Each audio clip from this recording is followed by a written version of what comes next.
د طلاق نه وروسته کله چې د خاون او ښځې په منځ کې جدایي راشي، طلاق واقع شي، خاون به د نابالغه ماشومانو خرچه لنډوي او که په ښځې باندې لازمه ده.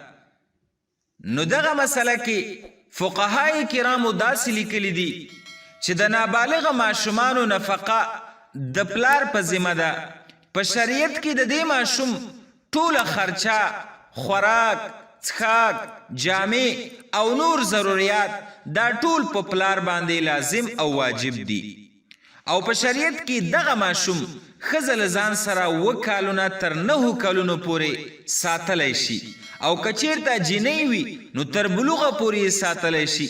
دا ځکه د ماشوم روزنه، پرورش د مور ذمه ده او ټوله خرچه یې د پلار په ذمه باندې لازمه ده. د اولاد دغه وخت تیرول د جانبینو په منځ د مصلحت خبره ده. په در المختار باب النفقه کې او په آب کې مسائل اورون کا حل صفحه نمبر 446 جلد نمبر 5 او په فتاوی دارالعلوم دیوبند صفحه نمبر 2 جلد نمبر 11 او په جامع الفتاوى جلد نمبر 10 صفحه نمبر 207 فتاوی محمودیه جلد نمبر 14 صفحه نمبر 400 کې دا مسله تفصیلا ذکر شوې ده.